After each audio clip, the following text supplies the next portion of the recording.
بسم الله الرحمن الرحيم.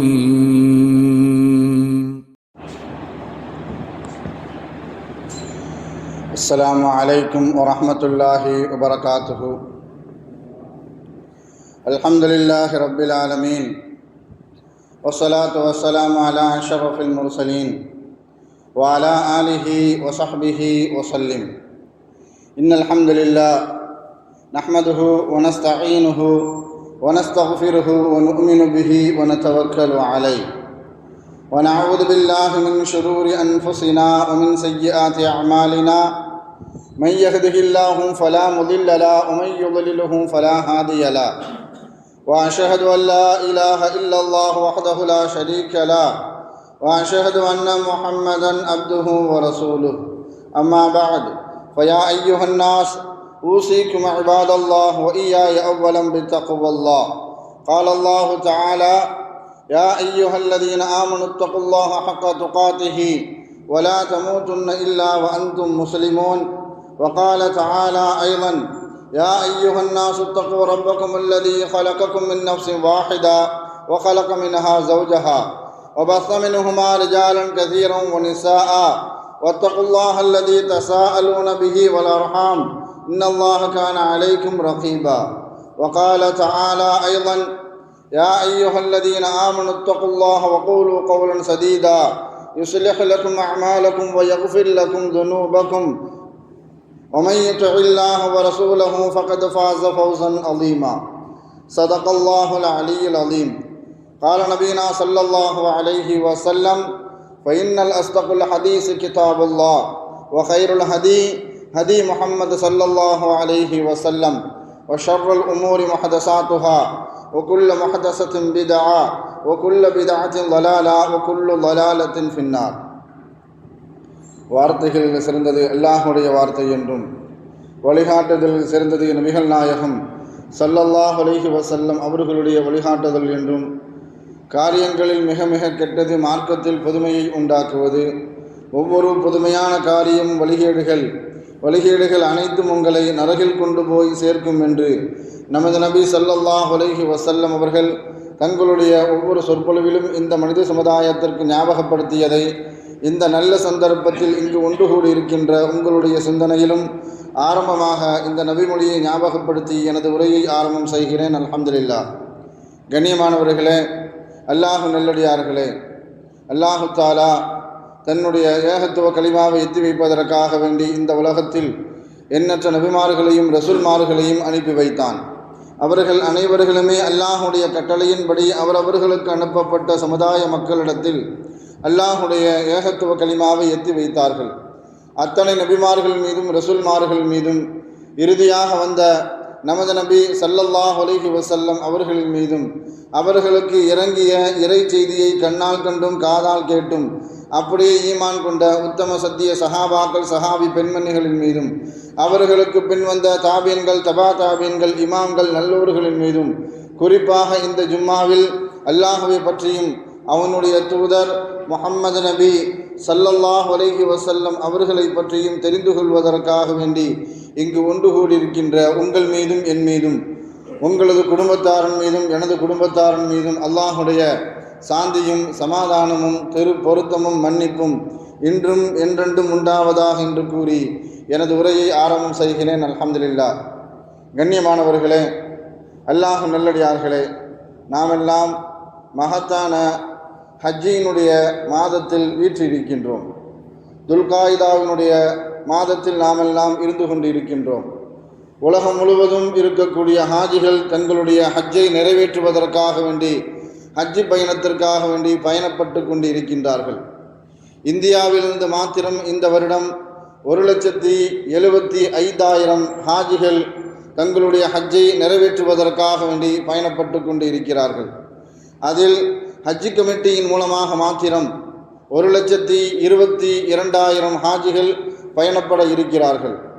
அதே போன்று தனியார் ஹஜ்ஜி நிறுவனங்களின் மூலமாக 53,000 ஹாஜிகள் பயணப்பட இருக்கிறார்கள். அல்லாஹு தாலா அனைத்து ஹாஜிகளுடைய ஹஜ்ஜை ஏற்றுக்கொள்ளப்பட்ட நன்மைகள் நிறைந்த ஹஜ்ஜாக அல்லாஹு தாலா ஆக்கி அருள் புரிவானாக. அல்லாஹு தாலா அவர்கள் செய்யக்கூடிய ஹஜ்ஜினுடைய அனைத்து காரியங்களையும் அவர்களுக்கு லேசாக்கி கொடுப்பானாக. அவர்கள் அங்கு ஆரோக்கியத்துடன் சலாமத்துடன் எல்லா காரியத்தையும் செய்வதற்கு அல்லாஹு தாலா அருள் புரிவானாக. பாவங்கள் மன்னிக்கப்பட்ட நிலையில் தாயகம் திரும்புவதற்கு அல்லாஹு தாலா அவர்களுக்கு தௌஃபீக் செய்வானாக. இதே போன்று ஹஜ்ஜினுடைய பாக்கியத்தை திரும்ப திரும்ப செய்வதற்குண்டான பாக்கியத்தை அல்லாஹு தாலா நமக்கும் நம் குடும்பத்தார்களுக்கும் நம் சந்ததிகளுக்கும் அல்லாஹு தாலா செய்வதற்குண்டான அருளை செய்வானாக. ஹைர் அல்ஹம்துலில்லாஹ். கண்ணியமானவர்களே, அல்லாஹ் நல்லடியார்களே, உலகத்தில் முதலாக ஹஜ்ஜி நிறைவேற்றப்பட்டது இந்தியாவில் இருந்துதான் என்பதாக வரலாற்று ஆசிரியர்கள் குறிப்பிட்டு காட்டுவார்கள். பண்டைய இந்தியா பாரதம் என்று எப்பொழுது அழைக்கப்பட்டு கொண்டிருந்ததோ, இந்தியாவும் இலங்கையும் ஒன்று சேர்ந்து இருந்து கொண்டிருந்த அந்த காலகட்டத்தில் அல்லாஹு தாலா சொர்க்கத்திலிருந்து ஆதம் அலைஹிஸ்ஸலாம் அவர்களை பூமியில் இறக்கி வைத்தான். அவர்கள் இறக்கி வைக்கப்பட்ட இடம் இலங்கையில் இருக்கக்கூடிய சரந்தீப் என்ற ஒரு மலையில் அல்லாஹு தாலா ஆதம் அலைஹிஸ்ஸலாத்தை இறக்கி வைத்தான். இலங்கையில் இருந்துதான், அதாவது பண்டைய காலத்தினுடைய இந்தியாவில் இருந்துதான் ஆதம் அலைஹிஸ்ஸலாம் அவர்கள் 60க்கும் மேற்பட்ட ஹஜ்ஜிகள் செய்திருக்கிறார்கள். முதலில் காபாவை முதல் தவாப் செய்தவர்கள் ஆதம் அலைஹிஸ்ஸலாம் அவர்கள்தான் என்ற அடிப்படையில் இந்தியாவில் இருந்துதான் முதலில் ஹஜ்ஜி நிறைவேற்றப்பட்டது என்பதாக வரலாற்று ஆசிரியர்கள் குறிப்பிட்டு காட்டுவார்கள். ஹஜ்ஜி செய்ய வேண்டும், ஹஜ்ஜிக்காக வேண்டி பயணப்பட வேண்டும் என்பதாக ஒவ்வொரு முஸ்லிம்களுடைய ஆசையும் கனவும் லட்சியமாக இருந்து கொண்டிருக்கிறது. எல்லா முஸ்லிம்களுக்கும் ஹஜ்ஜி செய்ய வேண்டும் என்ற ஆசை இருக்கின்றது, இருக்க வேண்டும்.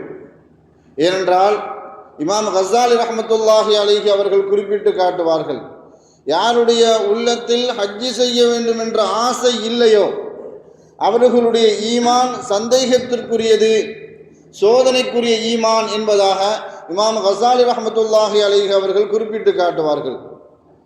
சிறிய வயதில் எப்பொழுது நமக்கு தொழுகை கடமையாக்கப்பட்டதோ அந்த வயதில் இருந்து தொழுகைக்காக வேண்டி நாம் நிற்கின்ற பொழுது நாம் முதலில் உச்சரிக்கப்பட்ட ஒரு வார்த்தை, இந்த கிபிலாவை முன்னோக்கி அல்லாஹுக்காக தொழுகிறேன் என்பதாக நாம் நியத்து வைத்துவிட்டு நாம் தொழுகைக்காக வேண்டி தக்பீர் கட்டுவோம். அதாவது கிபிலாவை முன்னோக்கி நான் அல்லாஹுக்காக தொழுகிறேன், அந்த கிபிலாவில் போய் நின்று தொழ வேண்டும் என்பதுதான் இந்த உம்மத்தில் இருக்கக்கூடிய சிறியவதில் முதல் பெரியவர் வரையும் ஆசையும் கனவும் லட்சியமாக இருந்து கொண்டிருக்கிறது.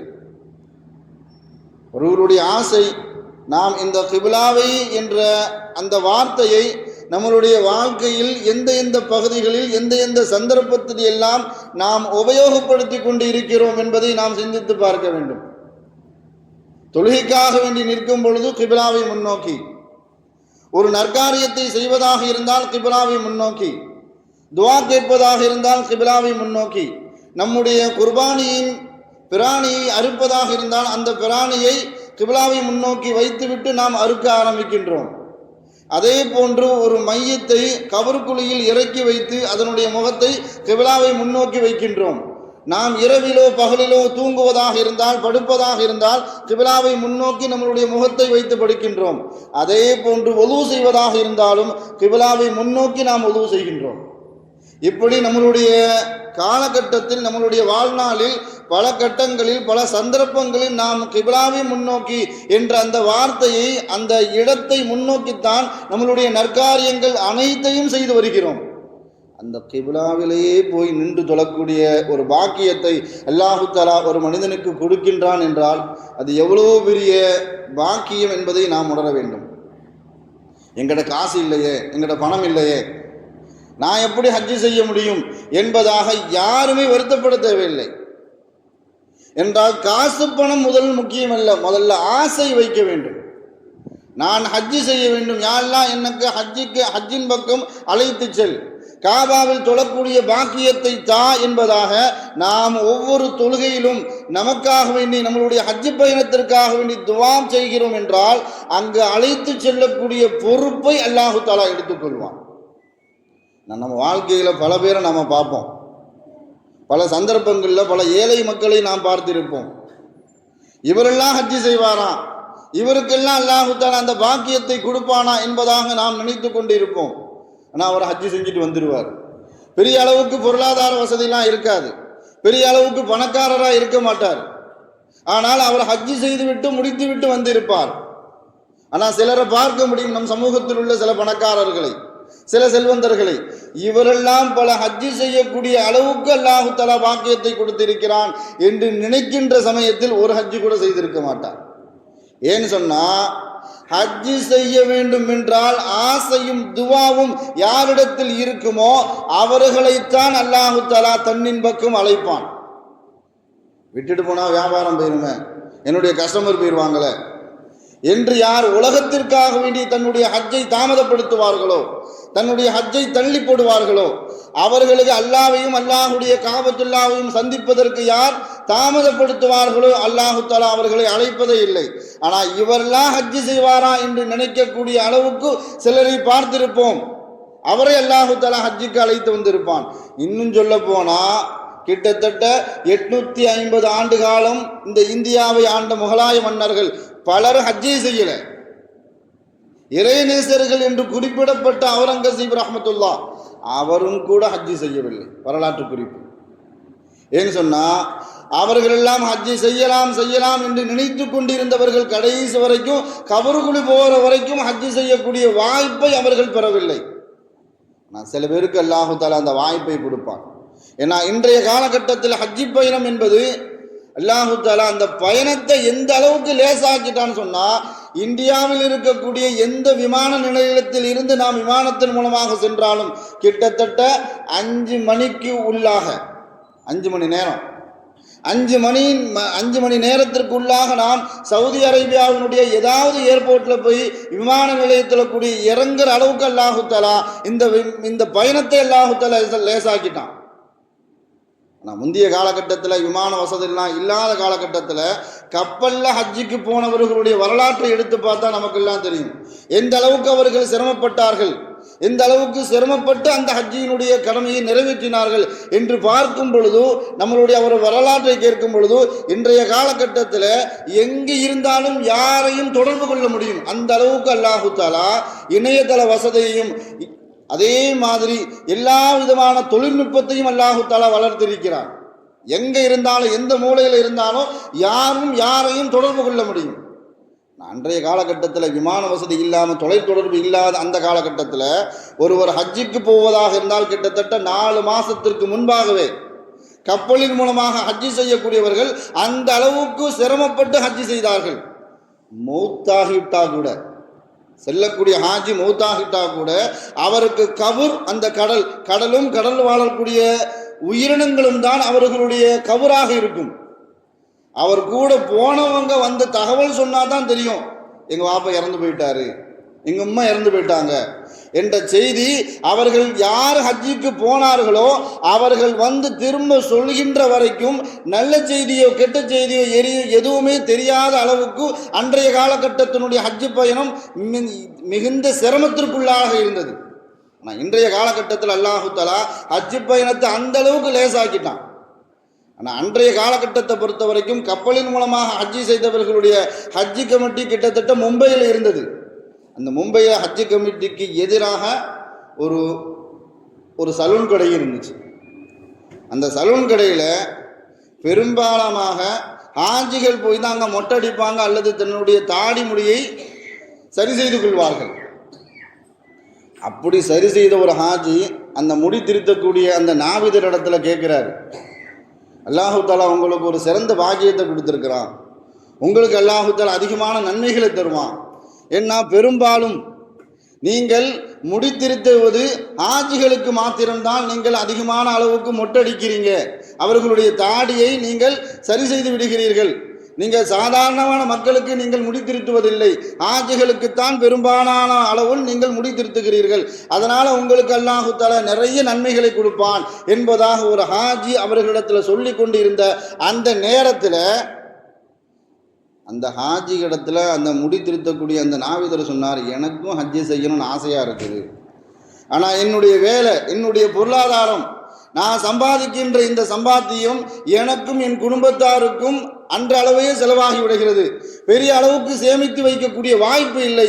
ஆனாலும் ஹஜ்ஜினுடைய பாக்கியத்தை அல்லாஹ் தருவான் என்று நம்பிக்கை வைத்திருக்கிறேன், ஹஜ்ஜி செய்ய வேண்டும் என்ற ஆசை எனக்கு இருக்கிறது என்று தன்னுடைய ஆசையையும் ஏக்கத்தையும் தன்னிடத்தில் மொட்டையடிப்பதற்காக வேண்டி வந்த அந்த ஹாஜியிடத்தில் தன்னுடைய மனக்குறையை சொல்லி அந்த நேரத்தில் அவர் ஒரு பெரிய செல்வந்தர் போல தெரியுது.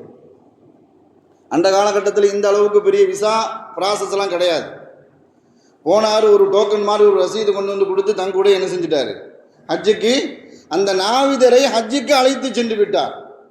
நாம இந்த சமூகத்தில் சந்திக்கக்கூடிய சில மனிதர்களை பார்க்கும் பொழுது இவரெல்லாம் ஹஜ்ஜினுடைய பாக்கியத்தை அடைவாரா என்று நினைக்கின்ற நேரத்தில் அவர் ஹஜ்ஜை முடித்து விட்டு வந்திருப்பார். ஏன்னு சொன்னா அவர்களிடத்தில் ஏக்கம், ஹஜ்ஜி செய்ய வேண்டும் என்ற அந்த தாகம், ஹஜ்ஜி செய்ய வேண்டும் என்ற அந்த ஆசை, அதற்குண்டான அந்த நோக்கம், அதை பற்றி உண்டான அல்லாஹ்விடத்தில் பிரார்த்தனை, அது தொடர்ந்து செய்யக்கூடிய நேரத்தில் அந்த காபாவில் தொழக்கூடிய அந்த பாக்கியத்தை தரக்கூடிய பொறுப்பு நம்மளுடைய ரப்புக்கு இருக்கிறது.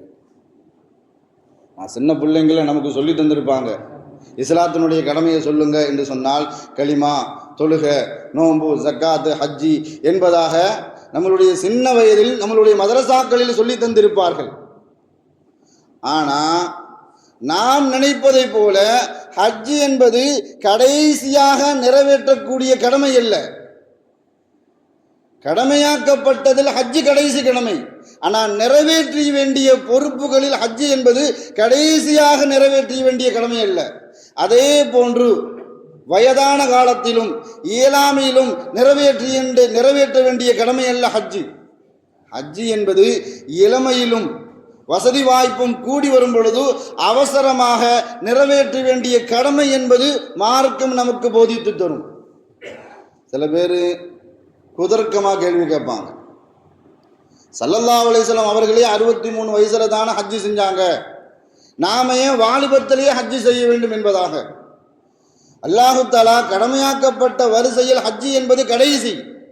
அந்த கடமையை அல்லாஹு தஆலா வஹீயின் மூலமாக ஸல்லல்லாஹு அலைஹி வஸல்லம் அவர்களுக்கு கடமையாக்கப்பட்ட பொழுது அந்த வகையை தன்னுள் வாங்கி மக்களுக்கு கற்றுக் கொடுத்து அது கடமையாக்க வேண்டிய பொறுப்பு ஸல்லல்லாஹு அலைஹி வஸல்லம் அவர்களுக்கு இருந்ததின் காரணத்தினால் ஹஜ்ஜை அல்லாஹு தஆலா ஸல்லல்லாஹு அலைஹி வஸல்லம் அவர்களுக்கு தாமதப்படுத்தினான். மாத்திரமல்ல, கடைசி கடமையாக அல்லாஹு தஆலா நிறைவேற்றுவதற்கு கட்டளையிட்டான். அந்த கடமையை நிறைவேற்றிவிட்டு ஸல்லல்லாஹு அலைஹி வஸல்லம் அவர்கள் வெறும் 3 மாத காலம்தான் இந்த உலகத்தில் ஜீவித்திருந்தார்கள், உயிரோடு இருந்தார்கள்.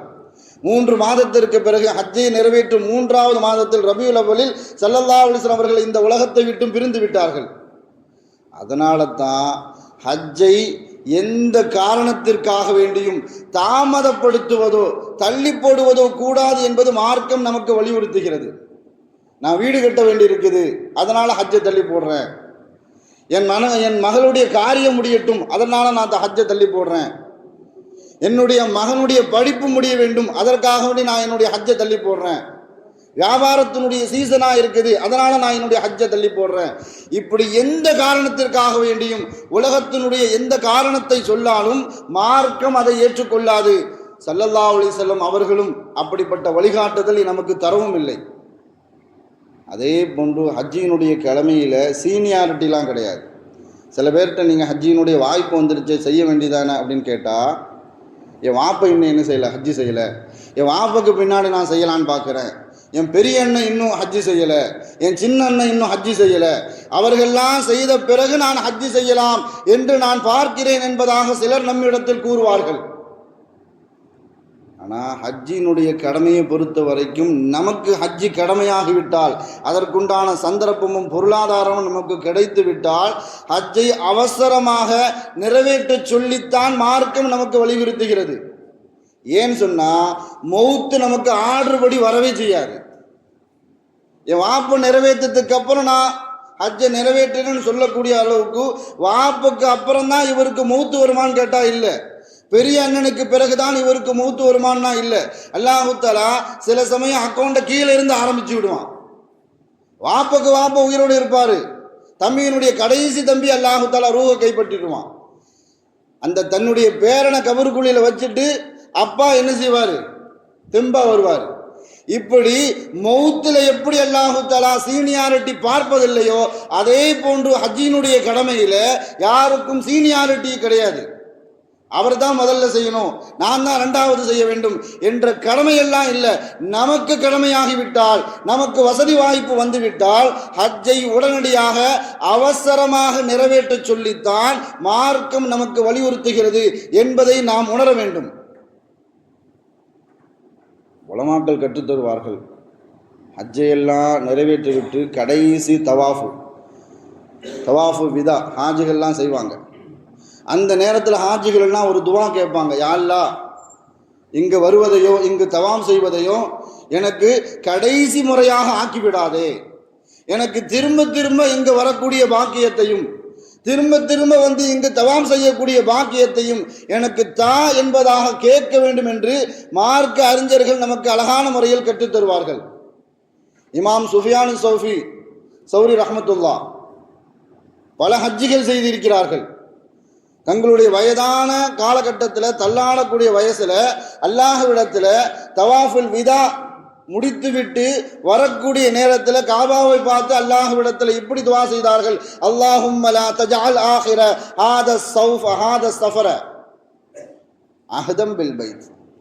யா அல்லாஹ் இந்த பிரயாணத்தையோ இந்த உன்னுடைய வீட்டுக்கு வருவதையோ எனக்கு இது கடைசி முறையா ஆக்கிராத என்பதாக இமாம் சுஃபியானி சௌரி ரஹ்மத்துல்லா தன்னுடைய தள்ளாதான அந்த வயோதிக வயதில் அல்லாஹ்விடத்தில் இந்த துவாவை கேட்குறாங்க. பக்கத்தில் நின்று கொண்டிருந்த ஒரு மனிதர், உங்களுக்கு வயசாயிருச்சு, பல ஹஜ்ஜு செஞ்சிட்டீங்க, இப்பவும் மறுபடியும் இங்கே வர வேண்டும் என்று அல்லாஹ்விடத்தில் துவா செய்கிறீங்களே, உங்களால் எப்படி முடியும் என்பதாக இமாம் சுஃபியானி சௌரி ரஹ்மத்துல்லா அவர்களிடத்தில் அருகாமையில் நின்று அந்த துவாவை கேட்ட அந்த மனிதர் கேட்கும் பொழுது சுஃபியானி சௌரி ரஹ்மத்துல்லா அவர்களிடத்தில் பதில் கூறினாங்க, இதே மாதிரி தான் ஒருவர் இதே கேள்வியை தான் ஒரு தடவை எங்கிட்ட கேட்டார். அவருக்கு அல்லாஹு தஆலா மறுபடியும் ஹஜ்ஜினுடைய பாக்கியத்தை கொடுத்தானா அவருடைய நிலைமை என்ன என்பது எனக்கு தெரியாது. ஆனால் அவர் கேட்டு 10 வருஷம் ஆகுது. அவர் கேட்டு 10 வருஷம் ஆகுது. அவர் கேட்ட பிறகு நான் 10 ஹஜ்ஜு முடிச்சுட்டேன். என்னை இங்க மறுபடியும் கொண்டு வந்து சேர்ப்பதனுடைய பொறுப்பு என்னை படைத்த இறைவனுக்கு இருக்கிறது. அதனால தான் அந்த கவலை உங்களுக்கு தேவையில்லை. எனக்கு வயதாகி விட்டதோ அல்லது நாளைக்கு நான் மூத்தா போறனோ அல்லது நான் சக்கராத்தில் இருக்கணும், அதை பற்றி எனக்கு எந்த கவலையும் இல்லை, உங்களுக்கு எந்த கவலையும் இல்லை. அல்லாஹும்ம லா தஜஅல் ஆகிர ஹாத ஸௌஃப அஹதம் பில் பைத். யா அல்லாஹ் இந்த பிரயாணத்தையோ இங்கு வந்து தவாம் செய்யக்கூடிய அந்த பாக்கியத்தையோ எனக்கு கடைசி முறையாக ஆக்கிவிடாதே என்பதாகத்தான் அந்த தவாஃபுல் விதா என்று சொல்லக்கூடிய ஹாஜிகள் கடைசி தவாஃபில் இந்த துவாவை கேட்க வேண்டும் என்று மார்க்க அறிஞர்கள் நமக்கு அழகான முறையில் கற்றுத்தருவார்கள். ஹஜ்ஜியில் கூடுன பார்த்தோன்னு சொன்னால் பெரிய அளவுக்கு பெரிய அமல்லாம் இருக்காது. நாம் விசேஷமாக ரமலானில் செய்கிற மாதிரி இரவு தொழுகையோ அல்லது தொடர்ச்சியாக காலம் முழுவதும் நோன்பு நோக்கின்றோமே, அதில் அதிகப்படியான ஜகாத் கொடுக்கின்றோமே, அதே மாதிரி பெரிய பெரிய அமல் நாம் நினைச்சிற மாதிரி பெரிய பெரிய நன்மைகள் கிடைக்கும். அந்த மாதிரி நன்மைகள் கிடைக்கக்கூடிய அமலை அல்லாஹு தஆலா ஹஜ்ஜில் வைத்திருக்கிறானான்னு பார்த்தோன்னு சொன்னால் ஒன்றுமே இருக்காது. நாம் சாதாரணமாக உலகத்தில் நம்ம ஊரில் இருக்கும் பொழுது எந்த அமலை செய்வோமோ அதே அமலை தான் ஹஜ்ஜில் போய் செய்வோம். ஆனால் அங்கே அமல் என்று பார்த்தால் வழிபடுதலும் கட்டுப்படுதலும் மாத்திரம்தான் அங்கே அமலாக இருக்கும். ஏங்க அந்த கட்டடத்தை சுத்துறீங்க? அல்லாஹ் சொன்னா சுத்துறோம். ஏன் தொங்கி தொங்கி என்ன செய்றீங்க? அந்த இடத்துல செய்கிற தொங்கோட்டம் ஓடுறீங்களா எதற்காக வேண்டி? அல்லாஹ் சொன்னா செய்கிறோம். இவ்வளவு வசதி இந்தும் அரஃபா மினா முஸ்தலிஃபா என்று வட்டாரந்த அந்த தந்தார தரையில் படுக்கின்றீர்களே, எதற்காக வேண்டி அந்த தரையில் நீங்கள் படுக்க வேண்டும்? அல்லாஹ் சொன்னா நாங்கள் செய்கிறோம். இது மாத்திரம்தான் அங்கே பதிலாக இருக்கும். அங்கே வழிபடுதலும் கட்டுப்படுதலும் மாத்திரமே தவிர அறிவு சார்ந்த ஏதாவது ஒரு விஷயத்தை அங்கே கண்டுகொள்ள முடியுமா என்று பார்த்தால் இருக்கவே முடியாது. என்று சொன்னால் சஃபா டு மருவா ஒரு சை முடிக்கிறோம் அப்படின்னு சொன்னால் 700 மீட்டர், கிட்டத்தட்ட 600 மீட்டர் இருக்கும். 1/2 கிலோமீட்டருக்கு கொஞ்சம் தாண்டி மொத்த 7 சை முழுமையாக முடிக்கின்ற அந்த நேரத்தில் கிட்டத்தட்ட 4 கிலோமீட்டர் என்ன செஞ்சிருப்போம்? நாம் கொஞ்சம் தூரம் நடந்திருப்போம், கொஞ்சம் தூரம் ஓடி இருப்போம். 5000 வருஷத்துக்கு முன்பாக அன்னை ஹாஜரா அலைஹி வஸலாம் அவர்கள் தனக்காக வேண்டியும் தன்னுடைய குழந்தைக்காக வேண்டியும் அந்த வனாந்தர பாலைவனத்தில் தண்ணிக்காக வேண்டி ஓடினார்களே. இப்போ நாம சை செய்யறோம்னு சொன்னா அங்க ஏசி போட்டிருப்பாங்க, ஏர் கூலர், ஃபேன் இருக்கும். அவங்க தண்ணிக்காக வேண்டி ஓடினார்கள். நாம தண்ணியை பாட்டல்ல கையில வைத்து கொண்டு அங்க ஓடுவார்கள் ஹாஜிகள். இங்க தண்ணி தான் இருக்குது, அவர்கள் தண்ணிக்காக வேண்டி தானே ஓடினார்கள். நீங்க தண்ணியை கையில வச்சுக்கிட்டே ஓடுறீங்களே, ஏன்? அல்லாஹ் சொன்னா ஓடுறோம். ஹாஜிகளை மினால கிட்டத்தட்ட 10, 11, 12, 13 கிட்டத்தட்ட 4 நாட்கள் கல் எறிவார்கள் ஷைத்தானுக்காக வேண்டி. இப்ராஹிம் அலைஹிஸ்ஸலாம் 5000 வருஷத்துக்கு முன்பாக ஷைத்தான் இருந்தா கல் இருந்தார்கள். ஷைத்தானே இல்லையே, ஏன் கல் எறிகிறீங்க? ஷைத்தான் இல்ல, 3 பேரையும் வழிகெடுக்க நினைத்த ஷைத்தான் நின்ற இடம் இருக்கிறது. அதனால அல்லாஹ் சொன்னா அந்த அமலை அல்லாஹு தஆலா ஏற்றுக்கொண்டான்.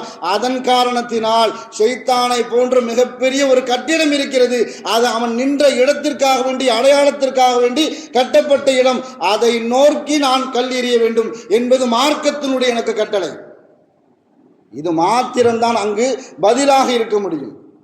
இன்னும் சொல்ல போனா தல்பியா சொல்லி கொண்டு போகக்கூடிய ஹாஜிகள், அது உம்ராவோ ஹஜ்ஜுக்காக வேண்டியோ, தல்பியா சொல்லிட்டே போவாங்க. காபத்துல்லாவை பார்க்கின்ற நேரத்தில் முஸ்லிம்களுக்கு மத்தியில், அந்த ஹாஜிகளுக்கு மத்தியில் உள்ளூர ஒரு மெய்சில் இருக்கக்கூடிய ஒரு உணர்வு ஏற்படும். இந்த உலகத்தில் வேற எந்த இடத்துல போய் நின்னாலும் ஏற்படாது. காபத்துல்லாவை முழுமையாக பார்க்கும் பொழுது, இதுவரைக்கும் போட்டோவிலையும் புகைப்படத்திலையும் வீடியோ காட்சிகளையும் பார்த்து கொண்டிருந்த அந்த காபாவை நேரடியாக கண்கூடாக பார்க்கக்கூடிய அந்த நேரத்தில் ஹாஜிகளுடைய உள்ளத்தில் மெய்சில் இருக்கக்கூடிய ஒரு உணர்வு, அதை பார்த்த உடனே தாரையா நம்மை அறியாமல் கண்ணீர் வர ஆரம்பிக்கும். ஏன் அப்படின்னு கேட்டால் காரணம் சொல்ல முடியாது. காபாவுக்கும் ஹாஜிகளுக்கும் முஸ்லிம்களுக்கு இருக்கக்கூடிய ஒரு விதமான ஒரு இரத்த பந்தம் உலகத்தில் வேற எந்த கட்டிடத்தை பார்க்கும் பொழுதோ நிற்கும் பொழுதோ அந்த உணர்வு ஏற்படாது. அதே காபாவினுடைய ஹரமுக்குள்ளே இருக்கக்கூடிய கிளாக் டவர், பெரிய டவர், அங்க போய் நின்னாலும் பிரம்மாண்டம் அப்படின்னு சொல்லிட்டு வந்துடுவோம். அதை பார்த்தா அழுக வருமா? வராது. ஒரு மெய் சிலிப்பு வருமா? வராது. உலகத்தில் வேற எவ்வளவு அழகான கட்டிடத்தை பார்த்தாலும் சரி, உலகத்தில் எவ்வளவு பிரம்மாண்டமான கட்டிடத்தை பார்த்தாலும் சரி, மெய்சிலிருப்போ அழுகையோ வராது. ஆனா காபாவை பார்க்கக்கூடிய ஒவ்வொரு ஹாஜியும் அந்த மெய்சிலிருப்பை உணர்வார். தன்னுடைய கண்களிலிருந்து தாரையாக தன்னையே அறியாமல் கண்ணீரை விடுவார். இதுதான் ஹாஜிகளுக்கும் காபாவிலும் இருக்கக்கூடிய ஒரு விதமான ஒரு பாச பிணைப்பு. அதே உணர்வை ஸல்லல்லாஹு அலைஹி வஸல்லம் அவர்களுடைய ரவுலா ஷரீஃபில் உட்கார்ந்து அஸ்ஸலாமு அலைக்கும் யா ரசூலல்லாஹ் என்று சொல்லக்கூடிய நேரத்தில் சலாம் முழுமையாக தன்னுடைய வாயிலிருந்து வராது. அந்த இடத்தை பார்க்கும்போது ஒரு விதமான ஒரு மெய்சிலிர்ப்பு. யா ரசூலல்லாஹ், உங்களுடைய கபரை நீங்கள் வாழ்ந்து கொண்டு இருக்கின்ற அந்த இடத்துல கொண்டு வந்து யா அல்லாஹ் என்னை நிறுத்தி விட்டாயே என்ற அந்த உணர்வும், அதன் காரணத்தினால் ஏற்படக்கூடிய அழுகை. உலகத்தில் எந்த தலைமை இறந்து போனாலும் சரி, அவனுடைய கட்டடத்தில் அவனுடைய கபரில் போய் நின்றாலும் சரி, யாருக்கு எந்த அழுக வராது. ஆனால் நம்மளுடைய தாயோ, நம்மளுடைய தந்தையோ, நம்மளுடைய உடனவர்களோ, நம்மளுடைய இரத்த பந்தமோ அடக்கம் செய்யப்பட்ட அந்த கபரில் நிற்கும் பொழுது நமக்கு ஏற்படக்கூடிய அதே உணர்வு ஸல்லல்லாஹு அலைஹி வஸல்லம் அவர்களுடைய கபரை சந்திக்கக்கூடிய, ஜியாரத்து செய்யக்கூடிய அந்த நேரத்தில் நமக்கு ஏற்படும். ஏன்னா இங்கே இருக்கக்கூடிய சில ஹஜ்ஜி சர்வீஸ், சில உம்ரா சர்வீஸு நம்மளை இங்கே இருந்து போகும் பொழுது மூலச்செலவு செஞ்சு தான் கொண்டு போவாங்க. ஹஜ்ஜு என்பது, உம்ரா என்பது மக்காவோடு முடிஞ்சிருச்சு, காபாவோடு முடிஞ்சிருச்சு. மதீனாவுக்கு போக தேவையில்லை, இருந்தாலும் மதீனாவுக்கு நான் உங்களை கூட்டு போவோம். மதீனாவுக்கு போக தேவையில்லை, ஆனால் இருந்தாலும் மதீனாவுக்கு கூட்டு போகும் என்று சொல்லி அழைத்து செல்வார்கள். நான் ஒரே ஒரு விஷயத்தை நன்றாக விளங்கிக் கொள்ள வேண்டும். ஹஜ்ஜும் உம்ராவும் ஸல்லல்லாஹு அலைஹி வஸல்லம் அவர்களை ஜியாரத்து செய்து அஸ்ஸலாமு அலைக்கும் யா ரசூலல்லாஹ் என்று சொன்ன பிறகுதான் அவர்களுடைய ஹஜ்ஜும் உம்ராவும் முழுமை பெறும். ஸல்லல்லாஹு அலைஹி வஸல்லம் அவர்கள் சொல்லி காட்டிய ஒரு செய்தி, என்னை யார் வந்து சந்தித்து என்னை ஜியாரத்து செய்வாரோ அவருக்கு என்னுடைய ஷிஃபாத், என்னுடைய சிபாரிசு கடமையாகிவிட்டது என்பதாக ஸல்லல்லாஹு அலைஹி வஸல்லம் அவர்கள் சொல்லி காட்டினார்கள். ஏன்னு சொன்னா, காபாவில் வெளிப்படக்கூடிய கலிமா லா இலாஹ இல்லல்லாஹ் ஸல்லல்லாஹு அலைஹி வஸல்லம் அவர்களுடைய ரவுதாவில் நிற்கும் பொழுது முஹம்மது ரசூலுல்லாஹ் அது வெளிப்படும். மொத்தத்தில் அந்த கலிமா முழுமை பெறுவது மக்காவுக்கும் மதீனாவுக்கும் சென்று வந்த பிறகுதான் அந்த கலிமாவினுடைய முழுமையை பெறும். அதை ஹஜ்ஜி செய்யக்கூடிய ஹாஜிகள், உம்ரா செய்யக்கூடிய ஹாஜிகள் நம்மளுடைய உள்ளத்தில் நிறுத்த வேண்டும். நம்மள்கிட்ட ஹஜ்ஜி செய்யக்கூடிய பயணம் செல்லக்கூடிய வரவர்கள் சொல்வார்கள், என்னுடைய ஹஜ்ஜி மக்பூலான ஹஜ்ஜா ஆகணும், என்னுடைய ஹஜ்ஜி மப்ரூரான ஹஜ்ஜா ஆகணும், அதுக்காக வேண்டி துவா செய்யுங்க. நாம் திரும்பவும் அவங்களுக்காக வேண்டி துவா செய்வோம். அல்லாஹு தாலா அவங்களுடைய ஹஜ்ஜை மக்பூலியத்தான மப்ரூரான ஹஜ்ஜாக அல்லாஹு தாலா ஆக்கி வைப்பானாக. மப்ரூர்னா என்ன, மக்பூல்னா என்ன? இமாம்கள் அழகான முறையில் மார்க்க அறிஞர்கள் நமக்கு விளக்கம் சொல்வார்கள். யார் இங்கு தன்னுடைய வீட்டிலிருந்து கிளம்பியதிலிருந்து ஹஜ்ஜை முடித்து கொண்டு வருகின்ற வரைக்கும் யார் தீய பேச்சு பேசவில்லையோ, யார் அங்கு கெட்ட வார்த்தைகள் பேசவில்லையோ, மற்றவர்களை பற்றி புறம் பேசவில்லையோ, ஆனால் புறம் பேசக்கூடிய சூழல் அரஃபால வச்சு கிடைக்கும். அல்லாஹ் பாதுகாக்கணும். அரஃபால நமக்கு உண்டான பெரிய அமலை துவா மட்டும்தான். எவ்வளவு துவா கேட்க முடியுமோ அவ்வளவு துவா அரஃபால வச்சு கேட்கணும். ஆனால் அங்கே இருந்துட்டு ஊரில் நடக்கக்கூடிய விஷயத்த ஃபோன் பண்ணி விசாரிப்பார். ஏன் நான் சும்மா இருக்கிறேன், ஹஜ்ஜில் போய் நான் என்ன செய்கிறேன், அரஃபால சும்மாவே இருக்கிறேன், வெயிலில் இருக்கிறேன், எனக்கு நேரம் போகலை, அதனால ஊர் விஷயங்களை, அரசியல் விஷயங்களை, அவனை பற்றி இவனை பற்றி குறை பேசக்கூடிய விஷயங்களை அரஃபால வச்சு அல்லாஹ் பாதுகாக்கணும். அவர்களுடைய ஹஜ்ஜி மக்பூலியத்தான மப்ரூரான ஹஜ்ஜா ஆகுமா என்பதை யோசித்து பார்க்க வேண்டும். இப்படி யார் இந்த மாதிரி காரியங்களை ஈடுபடாமல் பாவமே செய்யாமல் திரும்ப வருகின்றாரோ அவருடைய ஹஜ்ஜி மக்பூலியத்தான மப்ரூரான ஹஜ்ஜி. அதே போன்று இரண்டாவது சொல்லி தருவார்கள் மார்க்க அறிஞர்கள், யார் முகஸ்துதிக்காக வேண்டி தன்னுடைய ஹஜ்ஜை நிறைவேற்றவில்லையோ. போன வருஷம் மலேசியாவுக்கு போனேன், அதுக்கு முந்தின வருஷம் சிங்கப்பூர் போனேன், ஹஜ்ஜுக்கும் போயிட்டு வந்துருவோமே. நான் மலேசியா சிங்கப்பூர் டூர். ஹஜ்ஜி என்பது சுத்தி பார்க்கக்கூடிய இடம் அல்ல, சுற்றுலா தலம் அல்ல.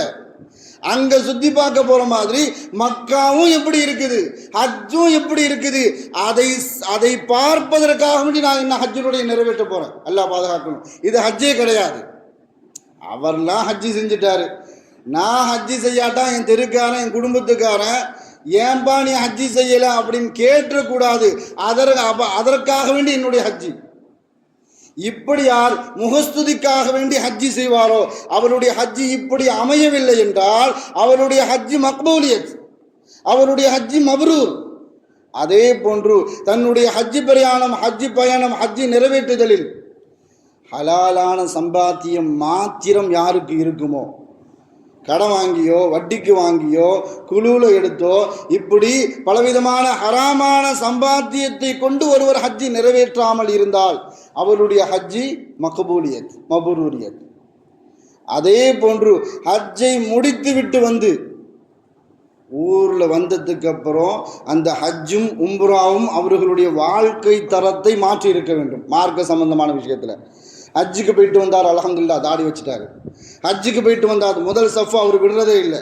ஹஜ்ஜுக்கு போயிட்டு வந்தார், முன்னாடி 2ஆம் நம்பர் தொழில் செஞ்சார், அப்படி இப்படி இருந்தார் வியாபாரத்தில், அல்ஹம்துலில்லாஹ் இப்போ அதெல்லாம் விட்டுட்டார். ஹஜ்ஜுக்கு போயிட்டு வந்தார், அதற்கு முன்னாடி உறவுகளோடு சண்டை போட்டு கொண்டு இருந்தார், இப்போ எல்லாத்திட்டையும் இணக்கமாக என்ன செய்கிறார், வாழ்கிறார். இப்படி இருந்துச்சு அப்படின்னு சொன்னா அவருடைய ஹஜ்ஜி மக்பூலியத் மப்ரூரியத். ஹஜ்ஜுக்கு போயிட்டு வந்ததுக்கு அப்புறம் தொழுகை இல்லை, ஹஜ்ஜுக்கு போயிட்டு வந்ததுக்கு அப்புறம் ஹராமான வியாபாரம், ஹஜ்ஜுக்கு போயிட்டு வந்ததுக்கு அப்புறம் அண்டை வீட்டாரோடு சண்டை, குடும்பத்தார்களோடு சண்டை, இப்படி இருந்துருச்சுன்னு சொன்னா அவருடைய ஹஜ்ஜி மக்பூலியத்தா மப்ரூரியத்தா என்பதை தனக்குத்தானே யோசித்து பார்க்க வேண்டும். சொன்னால் ஸல்லல்லாஹு அல்லாஹ் குர்ஆனில் சொல்கிற மாதிரி ஹஜ்ஜி என்பது மக்கா என்பது தாயினுடைய கரு மாதிரி என்பதாக மார்க்க அறிஞர்கள் அந்த வசனத்திற்கு விளக்கம் சொல்வார்கள். எப்படி தாயினுடைய கருவில் ஒரு குழந்தை வளரக்கூடிய நேரத்தில் அது வளர்ச்சி அடைய அடைய தாயினுடைய கரு இடம் கொடுத்து கொண்டே இருக்கும், விரிவாகி கொண்டே இருக்கும். ஒரு 4 மாதம் கழித்து குழந்தையினுடைய வளர்ப்பு, அதனுடைய வளர்ச்சி, அதனுடைய துள்ளுதல், அதனுடைய துடிப்பு, அதற்கு தக்கவாறு எப்படி தாயினுடைய கருவு எப்படி விரிந்து கொண்டே இருக்கிறதோ அதே மாதிரி தான் அங்கு இருக்கக்கூடிய மனிதர்களை விடவும் 25 லட்சம் பேர் 30 லட்சம் பேர் காபாவில் தவாப் செய்யும் பொழுதும் சரி, காபா அவர்களை உள்வாங்கிக் கொள்ளும், அரஃபா அவர்களை உள்வாங்கிக் கொள்ளும், முஸ்தலிஃபா அவர்களை உள்வாங்கிக் கொள்ளும், மினா அவர்களை உள்வாங்கிக் கொள்ளும். 30 லட்சம் பேர் அதே இடத்துல இருந்தாலும் சரி, இந்த மக்கா அவர்களை உள்வாங்கி அப்படி விரிவுபடுத்திக் கொள்ளும் என்பதாக அல்லாஹு தஆலா அதாபி மக்கா அல்லாஹு தஆலா சொல்லி காட்டுவான். அது பரக்கத்து செய்யப்பட்ட இடம் என்பதாக அல்லாஹ் குர்ஆன்ல சொல்லி காட்டுவான். ஸல்லல்லாஹு அலைஹி வஸல்லம் அதைத்தான் சொல்லி காட்டுவார்கள். மார்க்க அறிஞர்களும் அதைத்தான் நமக்கு கற்றுத் தருவார்கள். ஏன்னா ஹஜ் பயணம் என்பது அதிசயமான பயணம், ஆச்சரியமான பயணம். ஏன்னா அரஃபாவை முடிச்சுட்டு முஸ்தலிஃபால ஹாஜிகள்லாம் தங்கும் பொழுது ஒரு அமல் செய்வார்கள். கல் பொறுக்கணும்.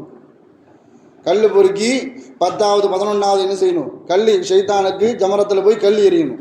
அங்கே கிட்டத்தட்ட 70 கல் என்ன செய்யணும், பொறுக்கணும். பொறுக்குதுன்னு சொன்னால் ஒரு 30 லட்சம் ஹாஜிகளுக்கு நீங்கள் கல்லை ஒரு ஆளுக்கு 70 கல் அப்படின்னா கணக்கு வச்சுக்கோங்களேன். 70 கல் பிறக்கணும். எல்லாம் தூரம்லாம் போய் பிறக்க மாட்டாங்க. இது பக்கத்தில் அப்படியே என்ன செஞ்சிருவாங்க, 70 கல்லும் இந்த கை அளவுக்கு பெரிய சில வீடியோலாம் பார்ப்போம். சில பேர் செருப்பெல்லாம் தூக்கி என்ன செய்வாங்க, ஜமரத்து மேலே ஏறுவாங்க. அந்த அளவுக்கு ஷைத்தான் மேலே கோவம். நான் ஏர்போர்ட்லேருந்து இறங்கும் பொழுது ஷைத்தானை கூட தான் என்ன செஞ்சிருவார், கூட்டிகிட்டு வருவார். அது வேற. ஆனால் அந்த 70 கல்லையும் தனக்கு பக்கத்தில் இருந்தே பொறுக்கி எடுப்பார்கள். ஆனால் அதிசயம் என்னன்னு சொன்னால் 30 லட்சம் பேருக்கும் 70 கல் கிடைக்கும். ஆனால் இங்கே நாம் ரோடு போடுற மாதிரி முன்னாடியே யாரும் வந்து கல்லெல்லாம் கொட்டிலாம் வைக்க மாட்டாங்க. ஒரு தெருவுலையோ ஒரு ஏரியாலேயோ ரோடு போடுறதா இருந்தால் முன்னாடியே அந்த பஞ்சாயத்து அந்த முனிசிபாலிட்டி முன்னாடியே கருங்கல், பெரிய கல், சின்ன கல், கீழே எல்லாத்தையும் தார் எல்லாத்தையும் முன்னாடியே கொண்டு வந்து கொட்டி வச்சு ரோடு போடுறதுக்கு உண்டான அடையாளத்தை ஏற்படுத்துவார்கள். ஆனால் ஜம்ரத்தை சந்திப்பதற்கு முன்பாக எந்த ஹாஜிகளுக்கும் லாரியாக கொண்டு வந்து சின்ன சின்ன கற்களை கொண்டு வந்து கொட்டிலாம் வைக்க மாட்டாங்க. அவர்கள் பக்கத்தில் படுக்கக்கூடிய இடத்திலேயே அந்த கற்களை பொறுக்கி எடுத்துக்கொள்வார்கள். அதுதான் அங்கு கிடக்கக்கூடிய அதிசயம். 30 லட்சம் பேருக்கும் அந்த 70 கல்லும் கிடைக்கும். அதுதான் பேரதிசயம், பேரற்புதம். அதனால தான் ஹஜ்ஜி என்பது அதிசய பயணம்.